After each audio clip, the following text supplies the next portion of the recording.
श्री शिवाय नमस्तुभ्यं।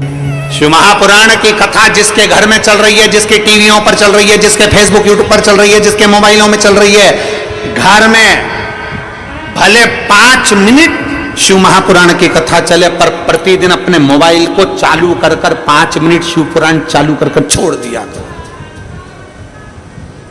घर में टीवियों पर अगर कथा आए तो भले सुनो चाहे नहीं सुनो, 5-10 मिनट उस टीवी को चालू कर छोड़ा करो, जिससे वो शिव महापुराण के शब्द हमारे घर के वातावरण को शुद्ध करें।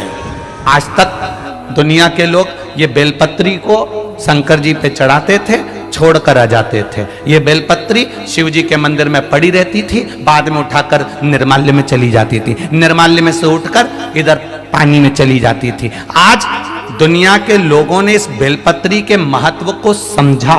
जब समझा तो उठाकर जब खाना चालू करा तो अब मंदिर में एक बेलपत्र भी फालतू पड़ी नहीं दिखती। उसकी औषधि समझ में आ गई कि उसमें औषधिता कितना है।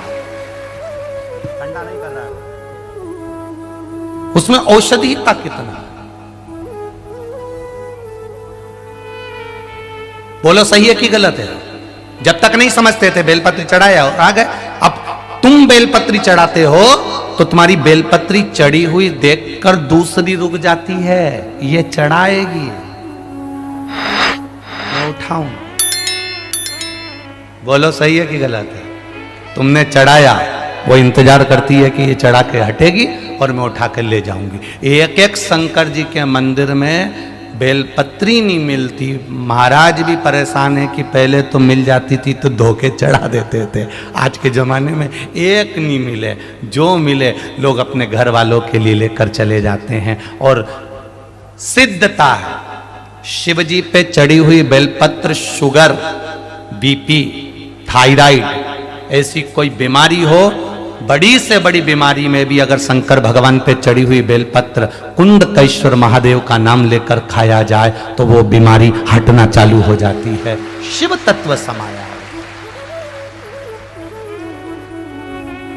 भगवान ने ऐसा कोई पौधा नहीं बनाया जिसको औषधि नहीं, भगवान ने ऐसा कोई शब्द नहीं बनाया जिसमें मंत्र नहीं, और भगवान ने ऐसा कोई मनुष्य नहीं बनाया जिसमें गुण नहीं। दूसरे धर्म में जाओगे, हर धर्म का व्यक्ति कहेगा हमारा धर्म सबसे अच्छा, हमारा धर्म सबसे अच्छा, ना हमें दिया लगाना पड़े ना अगरबत्ती लगाना पड़े, हमारा धर्म सबसे अच्छा। हर धर्म का व्यक्ति अपने धर्म को श्रेष्ठ बताता है। केवल एक सनातन धर्म का व्यक्ति ऐसा होता है जो अपने धर्म की भी हंसी उड़ाता है। कभी कभी वो भी कह देता है अरे क्या रखा दिया लगाने से, अरे क्या होता है अगरबत्ती लगाने से, अरे क्या होता है भगवान के मंदिर जाने से, अरे क्या होता है शंकर जी पे जल चढ़ाने से। अपने धर्म का व्यक्ति सनातन धर्म में पैदा होने के बाद भी सनातन धर्म पर उंगली उठा देता है कि मंदिर मत जाओ, देवालय मत जाओ, शिवालय मत जाओ, भगवान के पास मत जाओ, एक लोटा जल मत चढ़ाओ, बेलपत्री मत खाओ, पानी चढ़ा हुआ मत पियो। अपने धर्म का व्यक्ति भी कभी कभी उंगली उठा देता है। तब समझ में आता है कि ये अपनी कंपनी, इसकी खुद की फैक्ट्री का माल नहीं है, इसलिए फैक्ट्री में काम कर रहा है पर माल दूसरी कंपनी का। तब समझ में आता है कि ये अगर सनातन धर्म पर उंगली उठा रहा है, ये सनातन धर्म के लिए कह रहा है कि मंदिर मत जाना चाहिए, मंदिर में जाकर जल नहीं चढ़ाना चाहिए, पानी नहीं चढ़ाना चाहिए, मंदिर में मत जाओ, शिव जी पर बेलपत्र मत चढ़ाओ, शंकर के मंदिर मत जाओ। जो सनातन धर्म पर उंगली उठाए, समझ लेना इस कंपनी का है ही नहीं, प्रोजेक्ट दूसरी कंपनी का, वो दूसरी कंपनी का, इस कंपनी का है ही नहीं।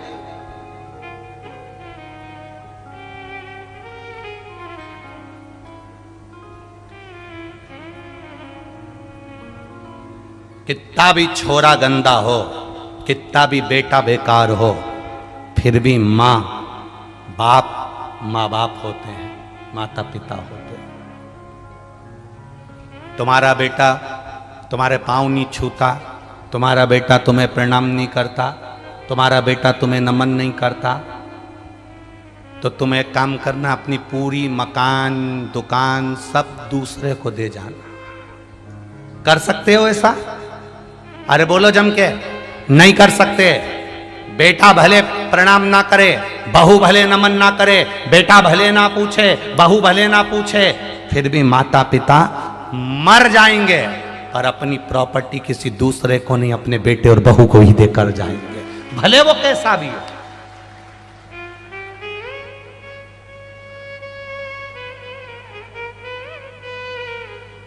और दुनिया को लगती है ये प्रॉपर्टी मेरी है, ये सत्ता मेरी है, ये वैभव मेरा है, ये कुर्सी मेरी है, ये जायदाद मेरी है, किसी की नहीं हुई है, किसी की।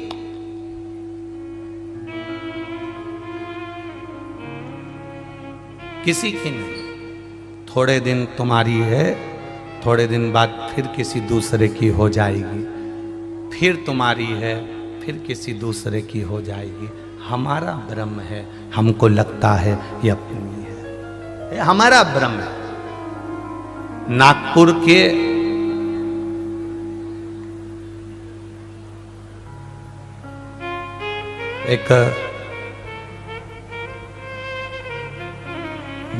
एक भाई हैं,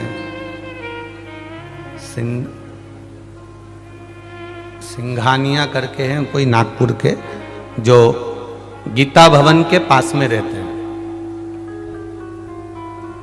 कोरोना काल में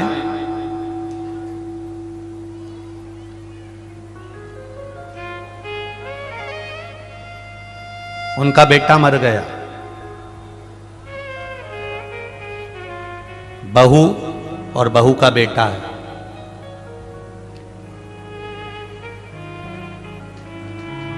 अब घर वालों ने, मोहल्ले के लोगों ने, परिवार वालों ने विचार करा कि बेटा चले गया, जवान की जवान चले गया, छोटा सा उसका 7 साल का लड़का और बेटा चले गया। अब इतनी सारी जायदाद, ये 2019-20 की कथा बता रहा हूं आपके ध्यान में। बेटा चले गए, 7 साल का उसका लड़का है, घर में युवान बहू है। अब ये जो जायदाद है, ये जो प्रॉपर्टी है, ये जो पैसा है, ये जो लॉकर है, ये जो बैंक का धन है, ये किसके नाम किया जाए?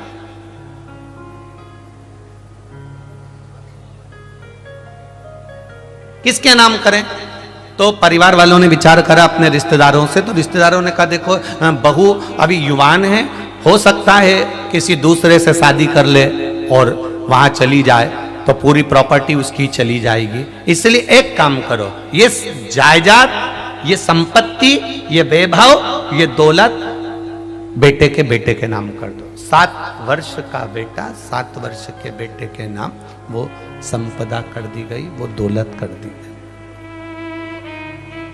बहू आंख से आंसू बहाती रही। 7 वर्ष का बेटा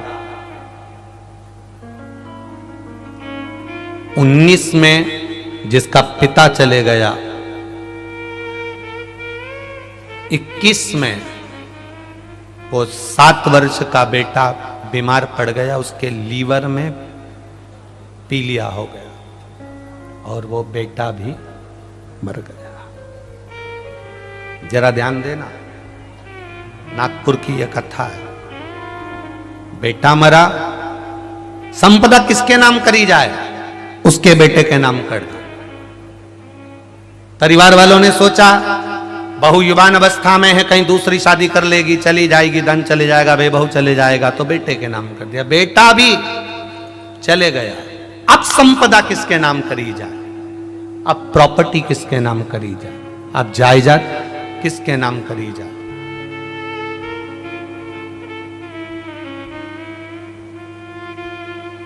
अब प्रॉपर्टी, जायदाद, संपदा किसके नाम करें? तो परिवार वालों ने कहा अब बहू के नाम कर देते हैं। बहू आंख में आंसू भर कर बोली, जिस संपत्ति को, जिस धन को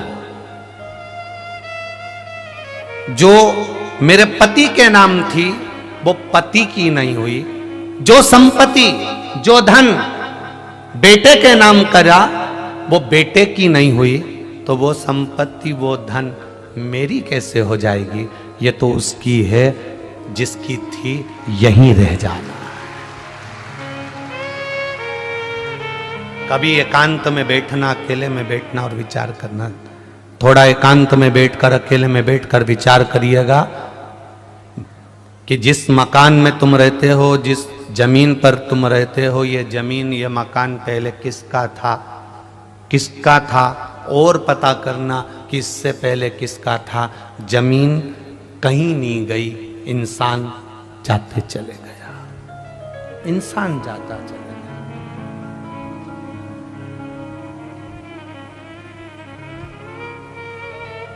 कोई नहीं रुका।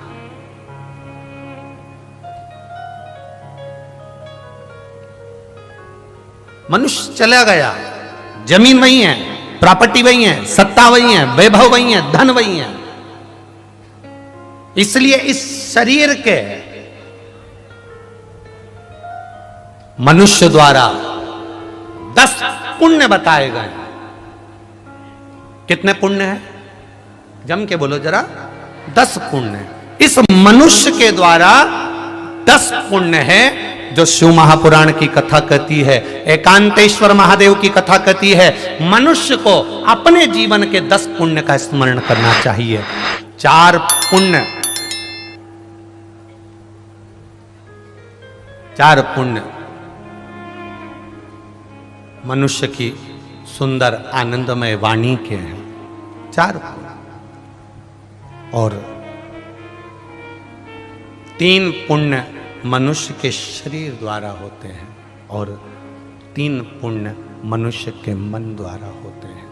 4 मनुष्य की वाणी से पुण्य होते हैं, 3 पुण्य मनुष्य के शरीर से होते हैं और 3 पुण्य मनुष्य के मन से होते हैं। कितने हो गए? जम के बोलो जरा।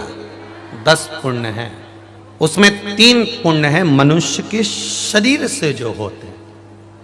पहला पुण्य है मनुष्य के शरीर से होने वाला, दोनों हाथों से दान देना। दान का मतलब ये नहीं होता कि आप अपने धन को हर कहीं लुटा दो। दान का मतलब है तुमने देखा कि हाँ साहब यहाँ भूखे को भोजन मिल रहा है, तुमने देखा यहाँ प्यासे को पानी मिल रहा है, तो दान की महत्वता है। मालूम पड़े तिजोरी भर ली और तुमने दे दिया, उस दान की कोई महत्वता नहीं है। दूसरे नंबर पर है इस शरीर द्वारा 3 पुण्य करते चलो। पहला दान करते चलो, दूसरे नंबर का रक्षा करते चलो। रक्षा से मतलब है वंश के पड़ोस में नातेदार, रिश्तेदार, कुटुंब, कबीले अपने जो परिचित रहते हो, उनके जीवन में अगर कहीं थोड़ी तकलीफ है तो उनके जीवन में तुम भी थोड़ा सा खड़ा होना चाहिए, थोड़ा सा खड़ा होना चालू करो, थोड़ा सा खड़ा होना, थोड़ा उनके सुख दुख में शामिल होना प्रारंभ करो।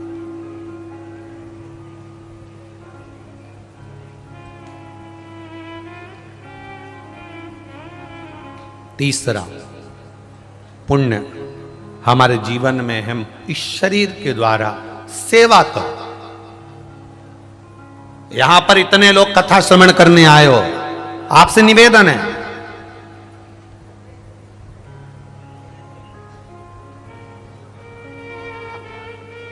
कहीं तुम्हें दिख रहा है कि बहुत तेज धूप पड़ रही है, तुम्हारे पास में छाता है, तुम अकेले बैठे हो, 4 लोग जहां बैठे हो उसके पास में बहुत धूप में बैठे हो, अपने छाते की छांव उनके पास बैठकर पकड़कर तुम भी अपनी सेवा का एक क्रम दे सकते हो कि इसको छांव दे। गला पकड़ बा, छांव छाते की दे दी जाए, छत्र की छांव कर दी जाए। कितनी माताएं बैठी हैं, सब कोई अपने अपने चादर निकाल लेती है, कोई अपना रुपट्टा निकाल लेती है, धूप में एक बैरीगेट से दूसरी बैरीगेट, दूसरी बैरीगेट से तीसरी बैरीगेट बांध देते हैं, तो वो एक छाया कर कर खुद को भी छाया मिल रही है और दूसरे को भी मिल रही है। सेवा का प्रकल्प बड़ा। शरीर के 3 पुण्य हैं जो हमको करना है। पहला दान, दूसरा रक्षा और तीसरा सेवा। फिर आता है महाराज मन के 3 पुण्य हैं। पहले नंबर पर दया करो, दूसरे पर दया का क्रम बनाकर चलो। आज के समय में देखने को मिलता है, पड़ोस में अगर कोई बीमार पड़ गया तो पड़ोसन बड़े अच्छे से कहती है भोग रहा है, खूब कराना इसलिए भोग रहा। ये नहीं बोलना हमको, उसके कर्म का दंड वो भोग रहा है ना, तो हम बोलकर क्यों बुरे हों? हमारा फर्ज है, उसने तुम्हारे साथ कितना भी बुरा करा हो, कितनी भी गाली दी हो, कितना भी अपशब्द करा हो, कितना भी ताने दिए हो, उसके बाद भी अगर उसको दुख आया है तो दया जरूर करना। बन सके 2 रोटी बनाकर उसको खिला देना। ये दया करते चलो, ये दया का क्रम बढ़ाते चलो। दया करिए। 3 शरीर के पुण्य हैं तो 3 मन के पुण्य हैं। 3 इस आत्मा के मन के पुण्य हैं। पहले नंबर पर दया करो। कितना भी कोई बुरा करा हो आपके साथ, कितनी भी किसी ने गाली दी हो, कितना भी अपशब्द कहा,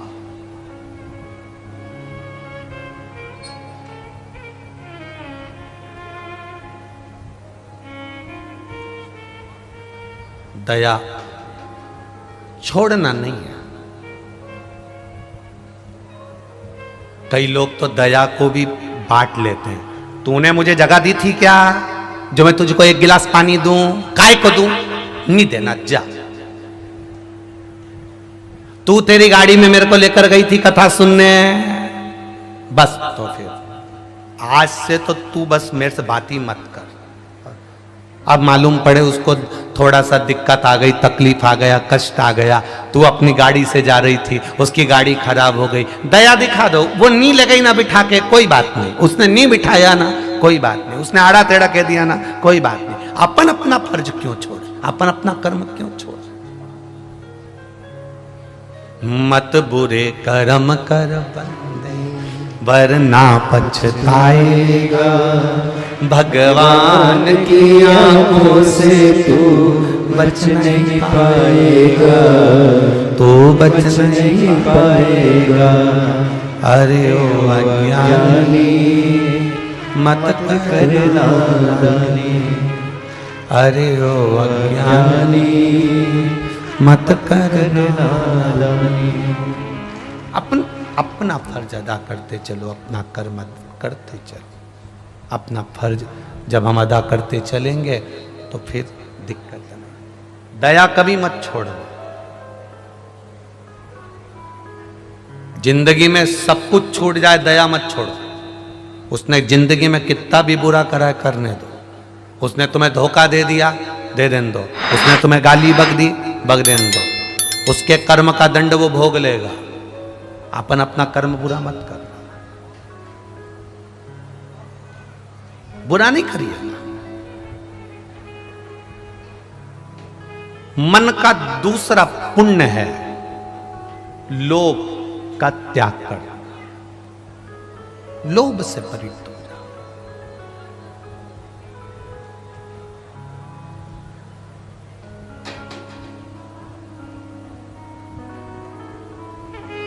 मन का दूसरा पुण्य है लोभ से छुटकारा।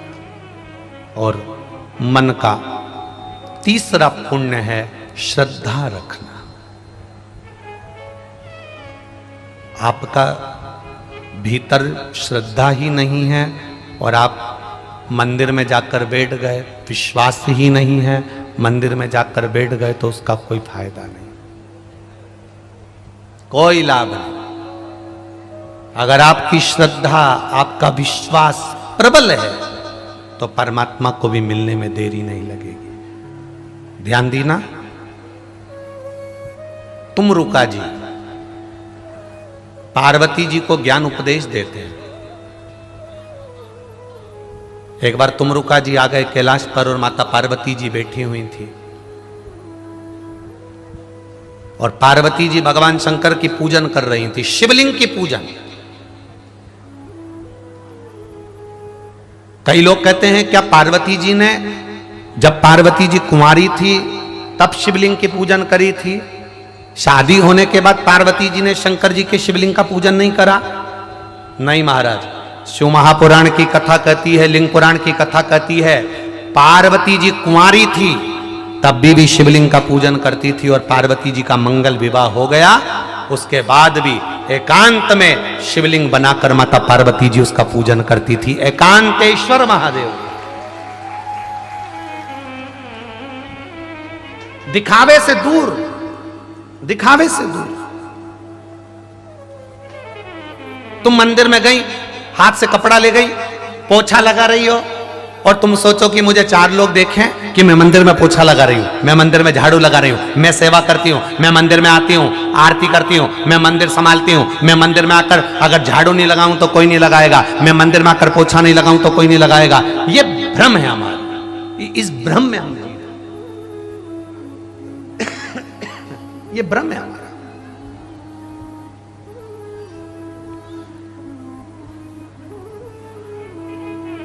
आप किसी को दिखाने के लिए पोछा मत लगाओ, आप किसी को दिखाने के लिए झाड़ू मत लगाओ, आप तो केवल अपना कर्म करते चलो, दिखावे से दूर। तुमरुका जी जब माता पार्वती जी को देखे, मां जगतजननी पार्वती जी सेवा में लगी थी और उनके साथ में जितनी सखियां थी वो पार्वती जी की सेवा की, पूजन की बड़ाई कर रही थी। वाह वाह वाह वाह, पार्वती तू बड़ी सुंदर सेवा करती है, पार्वती तू बड़ी प्यारी पूजन करती है, पार्वती तू भगवान शंकर की बहुत सुंदर आराधना करती है, पार्वती तो शंकर जी का बहुत सुंदर श्रृंगार करती है। सखियां आपस में जितनी बैठी थी वो सारी की सारी पार्वती जी की कीर्ति की बड़ाई कर रही थी।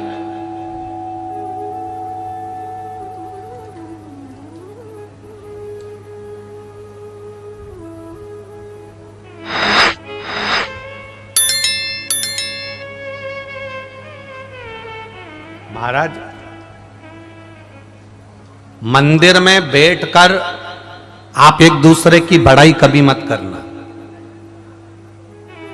2 जगह होती है जहां पर बड़ाई नहीं करी जाती है, बहुत ध्यान देना जरा। एकांतेश्वर महादेव कथा सुन रहे हो, पहला अपने छोटे बच्चे, जब तक बच्चे छोटे हैं वो पढ़ाई कर रहे हैं, विद्या अध्ययन कर रहे हैं या कोई कार्य कर रहे हैं, अपने बच्चों की बड़ाई कभी भी बच्चों के मुख पर मत करना। और दूसरी, मंदिर के अंदर बैठकर भगवान के सामने कोई भगवान की सेवा करे तो उसकी बड़ाई कभी मत करना, भले बाहर जाकर करना पर भगवान के सामने मत करना। बाहर जाकर कर लो चलेगा, पर भगवान के सामने बैठकर मत कर। कारण जिस बच्चे की बड़ाई बच्चे के मुंह पर करी जाती है वो बच्चा अगली बार नंबर नहीं मार पाता है, उसको लगने लगता है कि मेरे बराबर कोई नहीं, मेरे बराबर कोई नहीं, तो बच्चा अगला नंबर नहीं लगा पाता, अव्वल नहीं निकल सकता, आगे नहीं बढ़ सकता।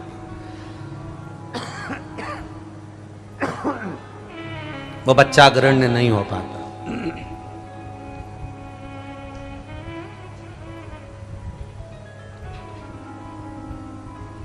और जिस सेवा करने वाले की बड़ाई मंदिर के अंदर करी जाती है उसकी सेवा का फल उसको नहीं मिल पाता है।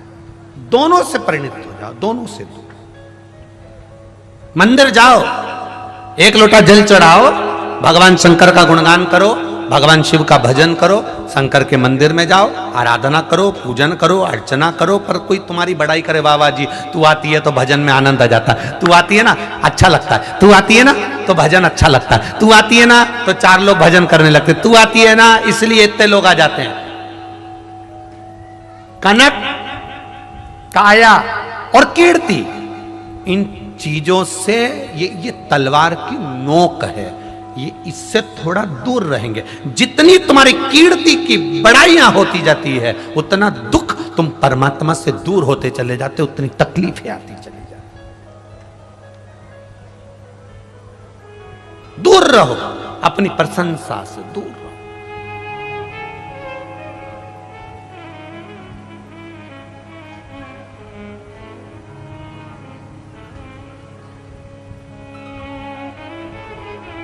अपनी प्रशंसा से दूर रहना। कोई तुमसे अभी अभी ये विनोद जी कथा करा रहे हैं, श्री प्रेम प्रकाश पांडे जी कथा करा रहे हैं, और जीवनानंद फाउंडेशन और सीताराम श्री राम जन्मोत्सव समिति कथा करा रही है भिलाई की। अगर इनसे भी कोई कहे वाह साहब आपने बहुत अच्छी कथा कराई, वाह साहब आपने ये व्यवस्था अच्छी करी, इनको हाथ जोड़ करके देना चाहिए। हम कुछ नहीं करते, करने वाला तो मेरा महादेव है, उसने करा ली, हमने कर। 10 पुण्य शरीर के हैं, उन 10 पुण्य में हमारा पुण्य की प्रबलता में 3 पुण्य शरीर के और 3 पुण्य मन के हैं, जिसमें 4 पुण्य वाणी के हैं। उन वाणी के पुण्य में पहला पुण्य है सत्य बोलना, दूसरा पुण्य है स्वयं विद्या का अध्ययन करना।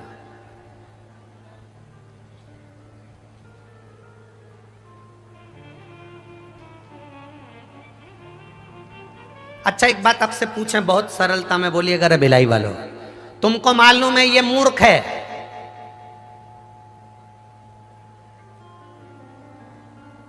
तो तुम उसको समझाओगे?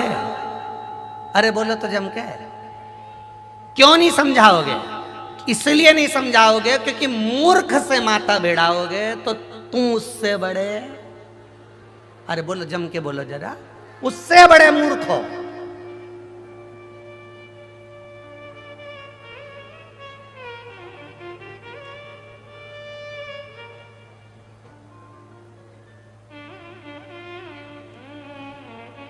टीवी पर बहुत सारे शो आते हैं,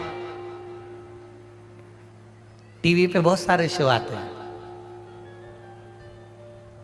बहुत सारे लोगों को बिठाया जाता है और उनसे माथा भिड़ाया जाता है।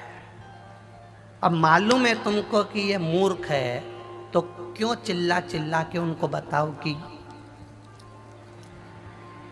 सीधी बात शिव पुराण कह रही है कि मूर्ख, तुम्हें मालूम है कि ये मूर्ख है, मालूम है तुमको कि मूर्ख है, फिर भी तुम माथा भिड़ा रहे हो। तो वो छोटा मूर्ख है, अपन बड़े मूर्ख हैं जो उनसे माथा भिड़ा रहे। और तुम देखना टीवी पे एक कुमा बिठाएंगे, कुमा बिठाएंगे, कुमा बिठाएंगे, कुमा बिठाएंगे और फिर माथा भिड़वाएंगे, और सबको मालूम है कि वो फालतू की बात कर रहा है, फालतू की बात कर रहा है। कोई कहे कि अयोध्या में राम नहीं थे, कोई कहे कि ये नहीं था, कोई कहे वो नहीं था, और दूसरा फिर अपने उसको समझाने का प्रयास करे। तो समझो नहीं कि वह मूर्ख है, तो तुम क्यों इससे बड़े मूर्ख बन रहे हो? जितनी देर बैठकर एक मूर्ख को समझाने का प्रयास करते हो, उतनी देर बैठकर अपनी मूर्खता मत दर्शाओ, वहां से बाहर निकलो और भगवान की भक्ति में एकांत में बैठकर शिव भक्ति में रम जाओ। मूर्खता समाप्त हो। ना समझाइए किसी को।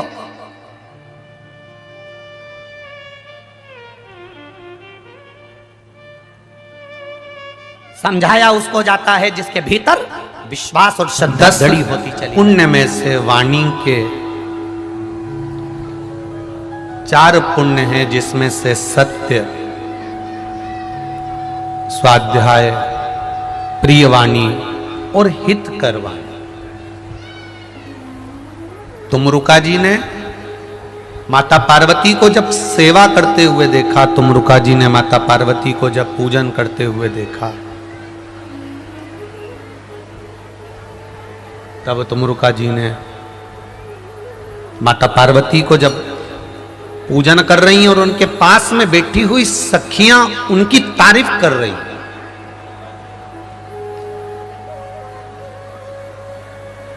तुमरुका जी को ठीक नहीं लगा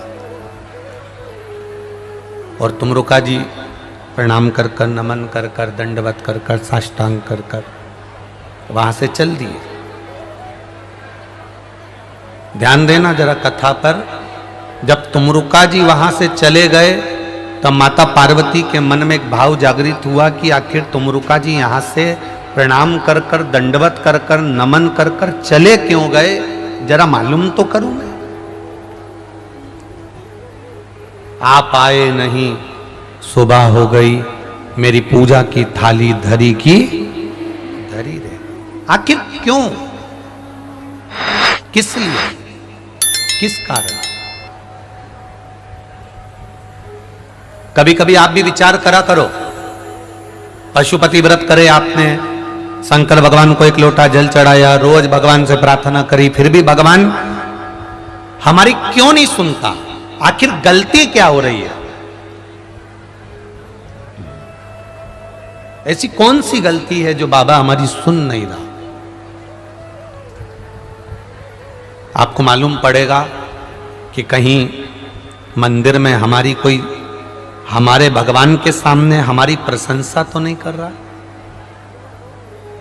कहीं भगवान की सेवा करते करते हमारे भीतर अहंकार तो प्रकट नहीं हो गया। एक पत्र आया है, देखिए।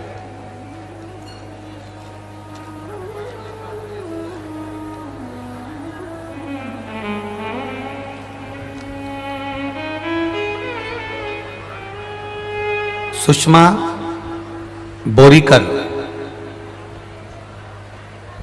पति का नाम है श्री चंद्र बोरीकर। कहीं बैठे हो तो हाथ हिलाइएगा। सुषमा बोरीकर, पति का नाम है श्री चंद्र बोरीकर, बेटे का नाम है वीरेंद्र बोरीकर, बालाघाट मध्य प्रदेश से आए हैं। कहीं बैठे हो तो हाथ हिलाइएगा। बालाघाट मध्य प्रदेश से आए हैं, कहीं बैठे हो तो हाथ हिलाइएगा। सुषमा बोरीकर, श्री चंद्र बोरीकर, वीरेंद्र बोरीकर, बेटे का नाम है, बालाघाट मध्य प्रदेश से निवासी हूं। बाबा का क्या गुणगान करूं गुरुदेव। मेरा बेटा 8 साल से नौकरी के लिए प्रयास कर रहा था, 1 या 1.5 नंबर से वो रह जाता था, पास नहीं हो पाता था। मैंने आस्था चैनल पर आपकी कथा 2018 से सुनना प्रारंभ करी। एक लोटे जल का क्या महत्व वर्णन करूं गुरुदेव। मैंने अपने बेटे को मंदिर भेजना प्रारंभ करा तो बेटा कहता है, मां मंदिर जाने से क्या होगा। गुरुदेव, मैंने बच्चे के मन में शिव के प्रति विश्वास को जगाया, मंदिर भेजना प्रारंभ करा। मैंने उसके लिए पशुपति व्रत करना प्रारंभ करे और बेटे से कहा कि तू अब जो एग्जाम देगा उस एग्जाम में एक बेलपत्री पर शहद लगाकर शिव जी को समर्पित कर कर पूरी मेहनत कर कर जाना, बाबा तुझे पास कर देगा। और गुरुदेव, आज मैं बाबा को प्रणाम करने आई हूं कि मेरे बेटे वीरेंद्र बोरीकर का रेलवे सीनियर पोस्ट पर जॉब लग गई है, इसलिए मैं उसको नमन करने के लिए। यह शिव तत्व है, यह औघड़ी है। हम जिसके भरोसे पर हैं, हम जिसके विश्वास पर हैं, हम जिसकी दृढ़ता पर जी रहे हैं, बस हम पशुपति व्रत करें, हम शिव जी के मंदिर जाएं, भगवान की आराधना करें, कथा में जाएं, शिव पुराण में जाएं, हमारा कार्य क्यों नहीं हो रहा? मतलब कहीं ना कहीं हम में कुछ कमी रह गई है। आप आए नहीं, सुबह हो गई, मेरी पूजा की थाली धरी की धरी रहे। क्यों नहीं होता?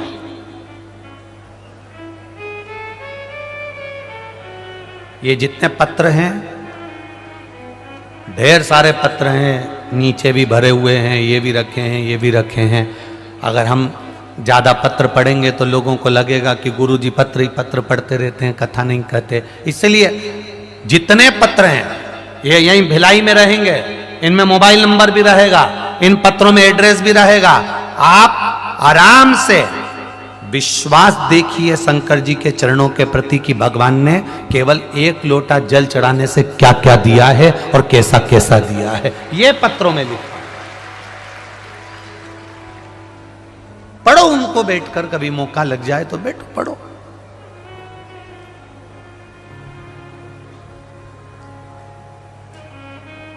आज कोई कह रहा था, गुरुजी सीहोर में कोई ने खबर करी होगी कि गुरुजी के पास इतने सारे पत्र आते हैं, सारे पत्रों को भर के सीहोर ले जाना चाहिए, एक कमरा में धर देना चाहिए और जब भी कोई पूछने वाला आए तो उसको उस कमरे में घुसेड़ देना चाहिए।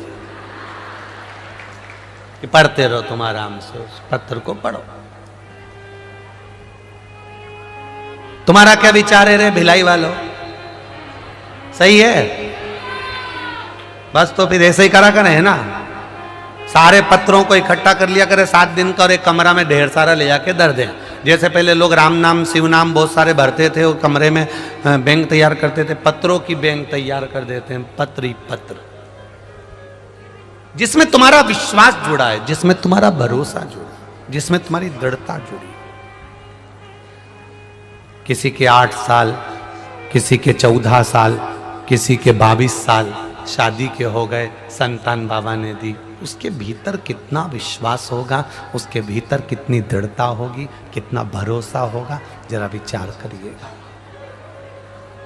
हमारी आराधना में अगर कोई कमी है तो हमको पता करना चाहिए कि आखिर आराधना में क्या कमी है। पार्वती जी, तुमरुका जी गए और जैसे ही तुमरुका जी वहां से गए, तुमरुका जी के जाते ही पार्वती जी को लगा आखिर तुमरुका जी क्यों चले, किस लिए गए, आखिर हो क्या गया जो तुमरुका जी यहां से चले गए, कारण क्या हुआ जो तुमरुका जी गए, क्या कारण क्या था ऐसा। पार्वती जी तुमरुका जी के जाते ही उनके पीछे पीछे चल दी।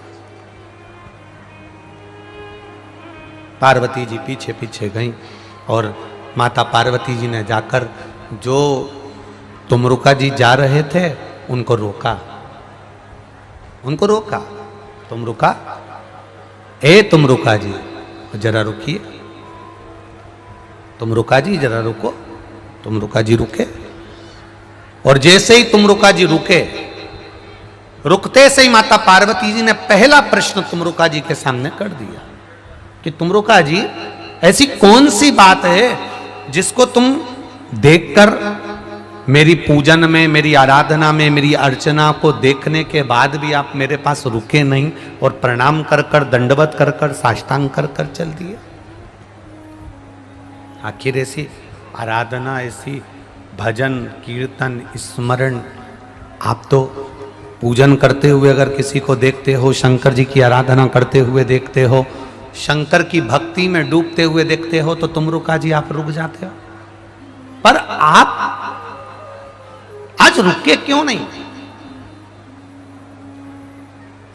आखिर क्यों नहीं रुक पाया?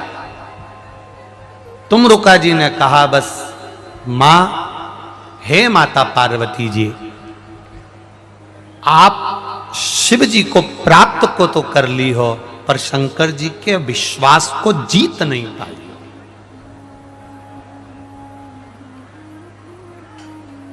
आप शिव जी के विश्वास को जीत नहीं पाए।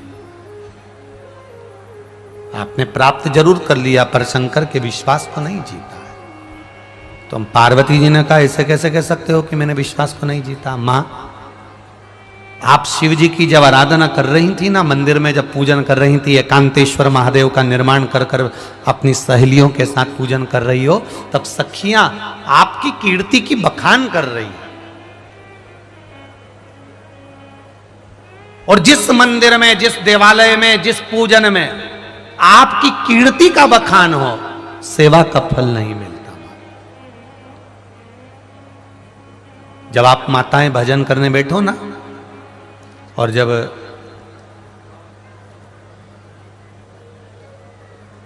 भजन करने के लिए बैठो और इतने में कोई आ जाए और वो आई और तुमने कहा तू नहीं आती ना, तो अच्छा नहीं लगता है। तेरे आने से भजन में रौनक आ जाती है। ना ना, उस समय पर उसको कह देना चाहिए, तुम्हारे हाथ जोड़ती हूं, मेरी कीर्ति की बड़ाई मत करो।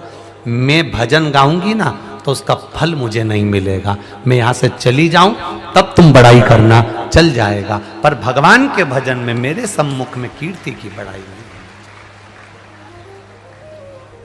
ना करिए।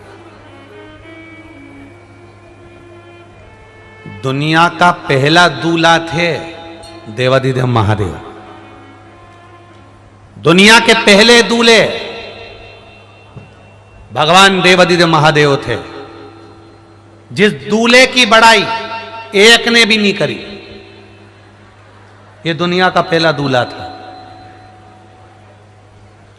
तुम्हारे भिलाई में जितने दूल्हे निकलते हैं ना, सब उसकी बड़ाई करते, कितना जोरदार लग रहा है, बारात कितनी जोरदार लग रही, बाराती कितने जोरदार लग रहा है, दूल्हा देखो कितना अच्छा, साफा देखो कितना अच्छा, तुर्री देखो कितनी जोरदार, माला देखो कितनी जोरदार, सूट देखो कितना जोरदार, बहुत पैसे वाला है, हाथ में सोने का ब्रेसलेट पहना है, घड़ी देखो कितनी जोरदार, टाई लगाया बहुत जोरदार, जूता देखो कितना जोरदार लाल कलर का पहना है। जूता देखकर भी लोग बड़ाई करते हैं, टाई देखकर बड़ाई करते हैं। दुनिया के सारे दूल्हों की बड़ाई हुई है, केवल एक महादेव ही ऐसे दूल्हे थे जिनकी किसी ने बड़ाई नहीं करी, एक ने भी। और दूल्हे की तो दूल्हे की बाराती तक की बड़ाई नहीं करी, क्योंकि किसी की एक आंख, किसी की 3 आंख, किसी के 12 हाथ, कोई रेंग के चल रिया, कोई उधर से चिल्ला दिया, होता है जैसा भी पीछे कहीं के ने चिल्ला दिया, उड़ा मालूम पड़े सब उठ गए। शंकर भगवान की शादी में बैंड बाजे ले जाने की जरूरत ही नहीं पड़ी, ऐसे ऐसे चिल्ला रहे थे।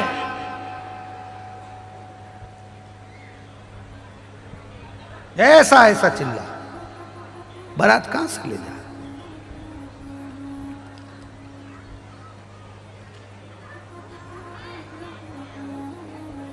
वो कहते हैं ना तुम्हारे वो छत्तीसगढ़िया भाषा में, नंदी में बैठे, अरे नंदी में बैठे बम भोला दूल्हा बने।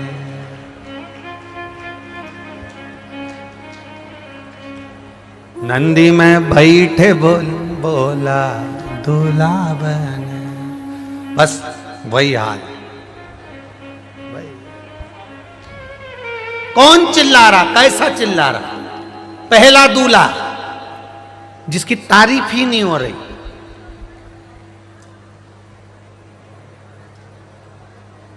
दुनिया की पहली बारात थी जो होटल से नहीं, धर्मशाला से नहीं, घर से नहीं, शमशान से चालू हुई थी।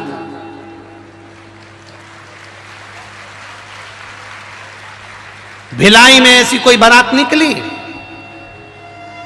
है जो मसान से चालू हुई हो, शमशान से।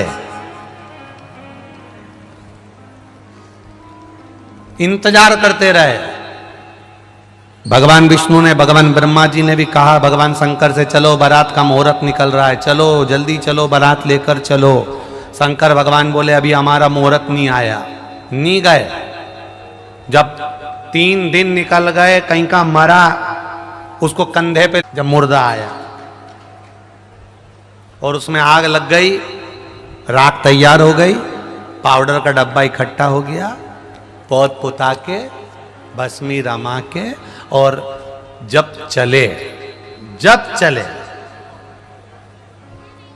इतने में ब्रह्मा जी ने कह दिया, देखो अच्छे नहीं लग रहे हो तुम महादेव। महादेव ने पूछा क्यों नहीं लग रहा है? पूरे नग्न हो, थोड़ा सा कुछ कपड़ा मपड़ा लपेट लो, शरीर पे मत लपेटो, नीचे तो लपेट लो। उन्होंने जिस आसन पे बैठे थे वही आसन को लपेट लिया। अब लपेट लिया तो आसन इतना कड़ला था, अब तुम्हारे यहाँ वो बायर का जो आसन होता है उसको लपेट के बताना, वो खुल जाए। अब वो आसन इतना कड़ला था कि वो खुल जाता, तो इन्होंने गले का सांप निकाल के कमर में बांध लिया। अब भगवान इंद्र देवता ने सोचा कि शंकर जी की शादी है, अपने देवता की शादी है, अपना फर्ज बनता है कि बारात में कोई बैंड बाजे वालों को लेके चलो। इनको कोई बैंड बाजे वाला नहीं मिला, पुंगी वाला मिल गया। अब जो उसने पुंगी बजाना चालू करा तो नीचे जो सांप बंधा था वो धीरे धीरे नाचना चालू करा। अब जैसे ही वो सांप नाचना चालू करा, इतने में फिर आसन खुल गया वापिस। इतने में भगवान इंद्रदेव नाचते नाचते आके बोले प्रभु जी, भोलेनाथ जी बोले डमरू बजाते हुए, बोलो जी। वापिस आसन खुल गया। भगवान ने फिर सांप को लिया, बंद रहे, अब मत खुल जाना। सांप बोला शादी तुम्हारी, हम नहीं नाचे। भगवान बोले तेरे बत्तल का मैं नाचूंगा, तू मत नाचे। पूरी शादी में जब तक पार्वती जी के दरवाजे तक गए तब तक नाचते ही नाचते गए। कभी डमरू बजाए, कभी त्रिशूल हिलाए, कभी डमरू बजाए, कभी त्रिशूल हिलाए। सारे देवताओं ने देखा तो भगवान ने खूब जोरदार डमरू का नाद किया। जो डमरू बजाया तो अब किसी बैंड बाजे की जरूरत नहीं पड़ी। इतने में एक उधर से पूरा बाल खोलती चिल्लाती हुई भयंकर सामने आ गई। भयंकर।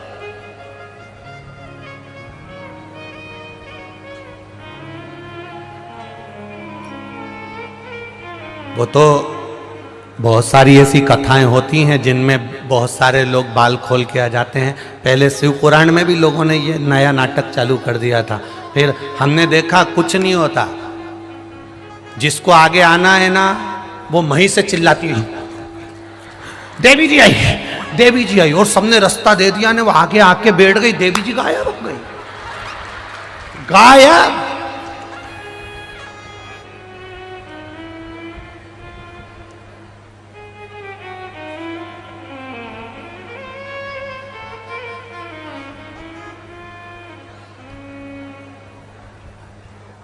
और कई लोग ऐसे उनके आगे नारियल भी फोड़ दिए। हमने आशीष से कहा ये अभी तो आ रही थी कि गुरुजी गई तो इसको वापिस पीछे भेज दो कि गुरुजी पीछे के चक्कर में तो आगे आई, अब कहां से भेज दो। गए। अब एक डाकनी भगवान शंकर की बारात में बाल खोल के चिल्लाती हुई जो भयंकर गर्जना करती करती आई। सारा बैंड बाजा जो बजा रिया था इंद्र देवता का जितना बजाने वाला था सब बग गया, एक नहीं बचा। एक खूब जोरदार, इतनी जोरदार शादी हुई भगवान की कि हिमालय राज की नगरी में खूब साज सजा, खूब आनंदमय। सब लोग आए उसमें। देखो कोई वीआईपी की शादी होती है तो अच्छे अच्छे लोगों को पत्रिका दी जाती है, पर मेरे महादेव की शादी में एक भी वीआईपी को पत्रिका नहीं गई थी, सब आड़ा टेढ़ा के ही गई थी।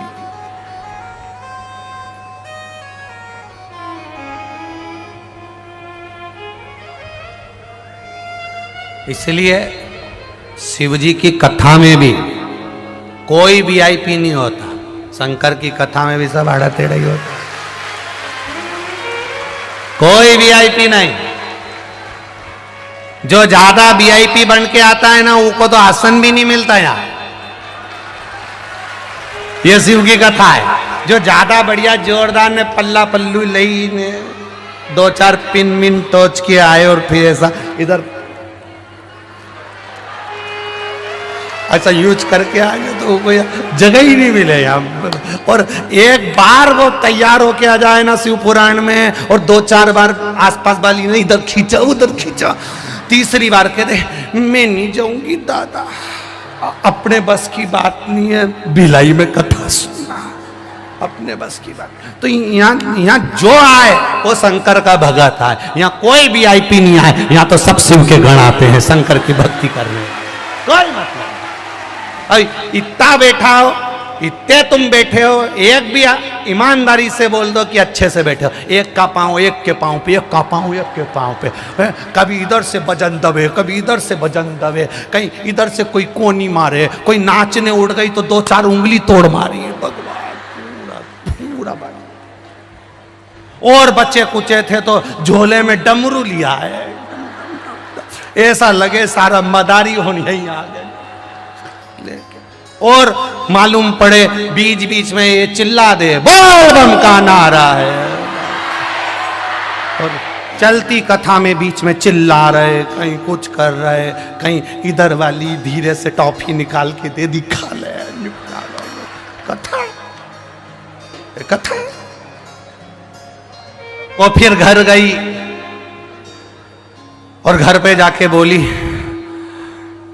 पूरी युद्ध की भूमि से युद्ध जीत के आई हो, पूरी युद्ध की भूमि। तब पहुंची कथा। छत्तीसगढ़िया सबले बढ़िया। भगवान पार्वती जी के हृदय की बात स्वयं पार्वती के सम्मुख में तुमरुका जी ने कह दी।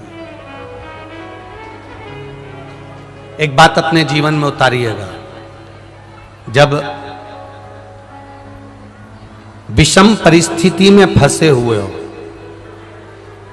और ऐसा लग रहा है कि हम बहुत बड़ी समस्या में उलझे हुए हैं और इससे निकल नहीं रहा, या बहुत बड़ा काम है हमारा, हो नहीं रहा, चाहे प्रशासनिक हो चाहे अन्य कोई चीज का हो, कुछ मत करना। एकांत के शिव मंदिर में जाइए। अगर एकांत का शिव मंदिर भी नहीं मिले तो एकांत में कहीं छोटा सा मिट्टी का शिवलिंग का निर्माण करिए,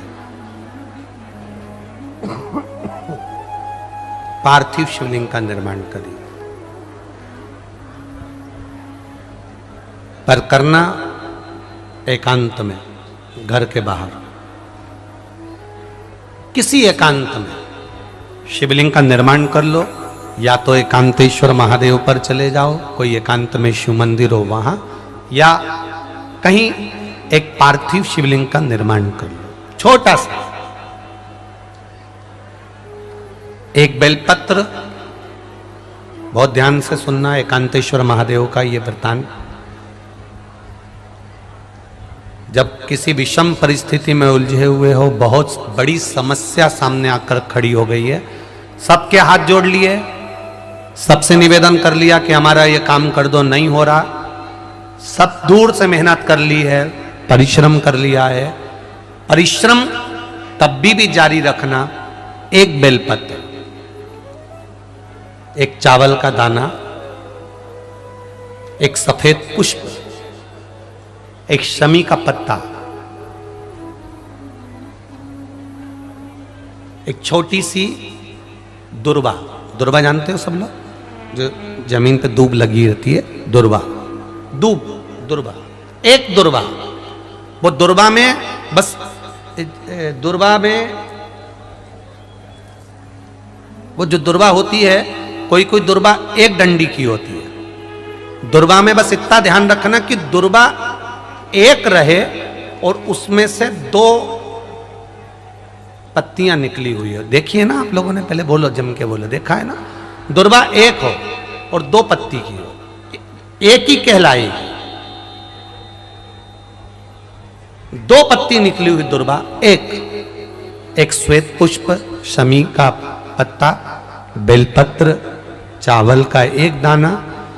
एकांत में कोई शिव मंदिर हो, अगर मंदिर ना हो तो एक छोटा सा पार्थिव शिवलिंग का निर्माण किसी पेड़ के नीचे एकांत में जाकर पूजन कर कर, आराधना कर कर, घी का दीप लगाकर, एक एक सामग्री शिव जी पर अपने मन की कामना कर कर समर्पित करना प्रारंभ कर दीजिए। शुरुआत दुर्वा से करना। दुर्वा के बाद में श्वेत पुष्प, शमी का पत्ता, चावल का दाना और बेलपत्री सबसे आखिरी में बाबा को समर्पित कर कर, हृदय से प्रार्थना कर कर, बाबा से निवेदन कर कर, दीप अगर मंदिर में कर रहे हो तो दीप ठंडा होने का इंतजार मत करना। अगर पेड़ के नीचे एकांत में शिवलिंग का निर्माण कर कर पूजन कर रहे हो तो दीप ठंडे होने का इंतजार करना। दीप ठंडा हो जाए तब भगवान शिव को ले जाकर विसर्जन करना। जो एक बेलपत्री है बस उसको घर लेकर आना, बाकी का सब विसर्जन कर कर आना। मेरा एकांतेश्वर महादेव उस कार्य में सफलता प्रदान कर देगा। एकांतेश्वर महादेव की आराधना। तुमरुका जी कह रहे हैं माता पार्वती से, पार्वती आप शिव जी की आराधना करो, मना नहीं, पर शंकर की आराधना में कीर्ति को, वैभव को पीछे छोड़ दो। एकांत में बैठा हुआ महादेव, एकांतेश्वर महादेव की मूलता यह कहती है, महत्वता यह कहती है कि आप अपने अहंकार से दूर हो जाओ। अहम से दूर होकर मेरे करीब में आओगे तो तुम्हें खाली नहीं रखूंगा, झोली भर कर ही भेजूंगा। वो एकांत। हमारे साधु जन, हमारे महात्मा जन, वेद व्यास जी ने जो अपने पुराणों में, शास्त्रों में, वेदों में जो लिख कर रखा है, कि गर्भ से जन्म लेने के लिए भी संतान का जो सुख कहा गया घी के घड़े में डाल दिया गया, पड़ा रहा। शिव की आराधना 3 महीने तक राजा सगर करते रहे, पर घी के घड़े से संतान नहीं हुई। आखिरी में सगर की आंख में जल भर गया। प्रभु आप कृपा करिए। शिव जी ने कहा, राजन तुम चिंता मत करो, जब समय आएगा पूर्ण होगा, निश्चित है।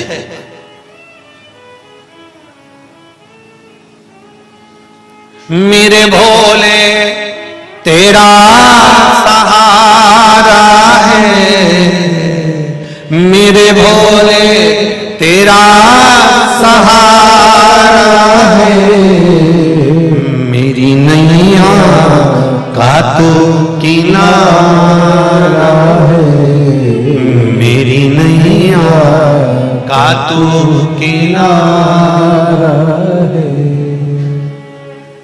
महाराज मिलेगा, समय आएगा, होगा,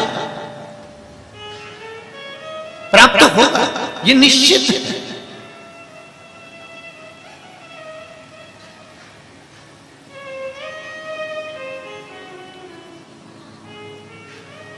समस्या कितनी भी निकट हो, पर एक बात याद रखना, शिव तो तुम्हारे निकट है ना।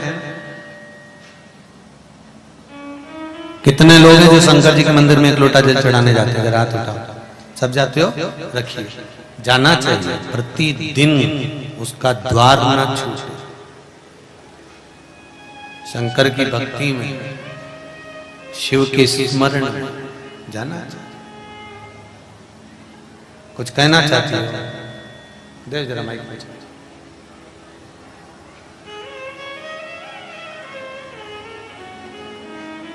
जल्दी तो जल्दी जरा, समय का समय। शिव से कहो अपने दिल की। एक तुम्बा में घी, उस तुम्बे का बीज उसमें पड़ा है, और वो घी से शिव कह रहे हैं, भगवान शंकर कह रहे हैं, बेटो बाबू बेटो, अभी बुलवाते हैं। शिव कह रहे हैं, हृदय चित्त दिल से कहो, सुनता है। महाराज शंकर भगवान ने कहा, राजन तुम्बे का जन्म तुम्हारी रानी ने दिया है, ये उसके अनुसार प्राप्त हुआ। एक बात फिर कहें, शंकर के मंदिर में कपाट नहीं होता, शिव जी के हृदय में कपट नहीं होता, और शिव का जो भक्त होता है उसके जीवन में कभी झंझट नहीं होता। समाप्त हो जाता है शिव भक्ति के साथ। सारी आरतियों के बाद में एक आरती की लाइन जरूर गाई जाती है, कर्पूर गौरम करुणावतारम संसार सारम भुजगेन्द्रहारम सदा वसंतम हृदयार वंदे भवम भवानी सहितं नमामि। क्यों गाते हैं आरती के बाद? क्या जरूरत पड़ गई?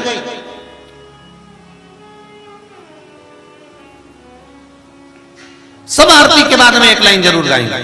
उसका गाने का केवल एक ही कारण है कि सब जगह से हटने के बाद में अंत में जैसे कपूर को जलाया जाता है और वो भस्म हो जाता है, उसी तरह उस भस्मीदारी शिव के पास में अगर तुम चले गए तो जीवन का सर्व सुख तुम्हें प्राप्त हो जाएगा। तुम अंत में उसकी शरण में जाओ।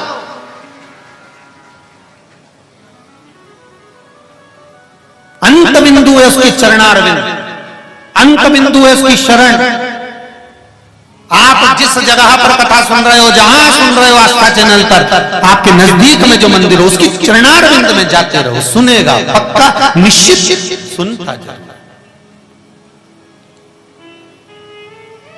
पुत्र जन्म, 60,000 बेटों ने जन्म ले लिया। उन्हीं बेटों को राजा अंश मानने लगा दिया। यज्ञ में सेवा में घोड़ा चुरा कर ले गए थे।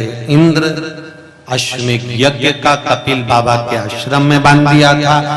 तब जाकर भागीरथ बाबा को भी देवऋषि नारद ने तप साधना का बल बताया। उस तप साधना के बल पर देवऋषि नारद के कहने पर जब साधना करी तब जाकर गंगा मैया प्रकट हुई। कोई देवऋषि नारद जैसा गुरु मिलता है और वो मार्ग बता देता है, तब जाकर शिव भक्ति प्राप्त हो पाती है। भगवान तुमरुका जी चंचुला देवी को जो कथा कह रहे हैं उसमें महाराज ईश्वर जी और गोरा जी का वर्णन करते हुए शिव पार्वती जी ईश्वर जी गोरा जी बनते हैं, भाव से पधार रहे हैं शिव पुराण सुनने के लिए। ईश्वर जी गोरा जी बनकर भगवान शंकर आ रहे हैं। भाव भक्ति से स्वागत करें भगवान शिव और पार्वती का, जो गणा और गौर बनकर कथा सुनने आए हैं। यजमान दोनों यजमान पाठक परिवार सोनी परिवार ऊपर आकर ईश्वर जी और गोरा जी का पूजन करेंगे। पाठक परिवार और सोनी परिवार पधारे ऊपर और ईश्वर जी और गोरा जी का पूजन करें। और पुष्पदंत ने एक स्तोत्र भगवान शंकर के पूजन में पढ़ दिया जिसका नाम शिव महिमन स्तोत्र हो गया। कौन सा स्तोत्र है? शिव महिमन स्तोत्र। यह पुष्पदंत ने रचा। जो शिव महिमन स्तोत्र पढ़ा शिव जी प्रकट हो गए। पुष्पदंत क्या चाहिए तुमको? पुष्पदंत कहते हैं मुझे चित्ररथ के यहां फूल चुराने का पाप लगा, पत्ती चुराने का पाप लगा, चोरी की गई वस्तु से मैंने आपकी आराधना करी, उसका मुझे दोष लगा। मेरी गलती है कि मैं चित्ररथ राजा से पूछ नहीं पाया कि तुम्हारे यहां से मैं पत्ती ले सकता हूं, मैं फूल ले सकता हूं। मैं तो ये सोच रहा था कि भगवान की पूजन करना है तो पूछने की जरूरत क्या। जितने लोग शिव महापुराण की कथा को आस्था चैनल पर फेसबुक यूट्यूब पर सुन रहे हैं और जितने लोग भाटापारा की इस पावन धरा पर सुन रहे हैं, ध्यान लगाकर सुनना। पुण्य कमाने के चक्कर में हम भी कहीं पाप कर बैठते हैं। केवल पुष्पदंत अकेला नहीं, आप और हमने भी ऐसा करा होगा। भगवान की पूजन करने के चक्कर में कहीं से फूल पत्ती लेकर आ गए होंगे। सोचा होगा भगवान कुछ जल रहा है, कुछ फूल पत्ती लेकर आ गए होंगे तो मन में आ गया होगा, मन में विचार आ गया, मन में भाव जागृत हो गया होगा कि हम तो भगवान के लिए कर रहे हैं, हम तो भगवान के लिए कर रहे हैं, हम भगवान के लिए कर रहे हैं। ये हमारे भीतर भाव जागृत हो, हमारे भीतर ये भाव जागृत होगा कि हम भगवान के लिए कर रहे हैं, हम तो पुण्य के लिए कर रहे हैं। नहीं नहीं नहीं, हमें किसी की वस्तु को नहीं लेना। शंभो शरणे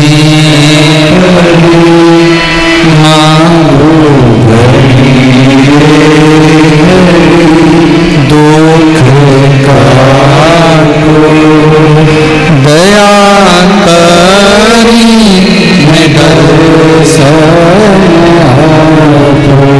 ये मन का भाव जागृत हो जाए, ये विचार हो जाए। भगवान पुष्पदंत ने जब भगवान शंकर के पार्थिव शिवलिंग का पूजन करा, स्मरण करा, शंकर भगवान का शिव महिमन स्तोत्र का पाठ करा, शंकर भगवान सामने प्रकट हो गए, शिव सामने आ।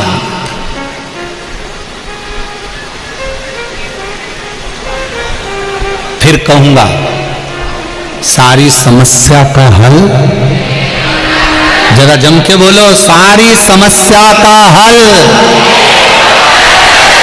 और वो एक लोटा जल का सियोर वाला महाराज क्यों बोला? क्योंकि जल तुम्हारे घर का होगा तो चोरी का इल्जाम भी नहीं लगेगा। अपना समर्पित कर, किसी दूसरे का जल नहीं है, अपना जल, अपने घर का जल। हमने कई बार कथा में कहा है कि हमें मंदिर का भी अगर जल लेना है, मंदिर का अगर लोटा उठाया है, मंदिर की बाल्टी में से पानी भरकर चढ़ा रहे हो, तो मंदिर में पहले कुछ रुपया दान पेटी में डालो, तब मंदिर का लोटा लो, मंदिर का तब पानी लो, मंदिर का तब जल लीजिए। तब मंदिर का जल,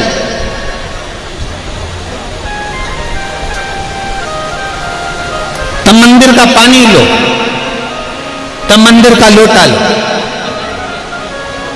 तब मंदिर का जल। आपकी चित्तवृत्ति में यह बात रहना चाहिए। सारी समस्या का हल एक लोटा जल, पर सावन के महीने में 2 लोटा जल। सावन का महीना चालू हुआ था जब एक बेलपत्र चढ़ाई थी, बोलो तो। और जिस दिन सावन का आप प्यारे भक्तों, आज की श्री शिव महापुराण कथा के आज के श्री शिव महापुराण कथा के अध्याय में हमारे पूज्य श्री पंडित प्रदीप जी मिश्रा ने जो भी उपाय बताए हैं, अगर आप इन उपायों को अपने जीवन में निरंतर करते हो तो आपको अवश्य ही लाभ प्राप्त होगा। तो भक्तों, इसी के साथ आज की श्री शिव महापुराण कथा के अध्याय को यहीं समाप्त करते हैं। मिलते हैं एक और नए अध्याय के साथ, तब तक के लिए हर हर महादेव। प्यारे भक्तों, अगर आपने अभी तक हमारे चैनल को सब्सक्राइब नहीं किया है तो प्लीज चैनल को सब्सक्राइब करके कमेंट बॉक्स में हर हर महादेव लिखकर अपनी हाजिरी भगवान शिव शंकर जी के चरणों में अवश्य लगाएं। और श्री शिव महापुराण कथा का भाग 2 देखने के लिए हमारे चैनल को सब्सक्राइब करके वीडियो को दिल से लाइक जरूर करें और कमेंट बॉक्स में हर हर महादेव अवश्य लिखें। तो भक्तों, मिलते हैं एक और नई कथा के साथ, तब तक के लिए हर हर महादेव।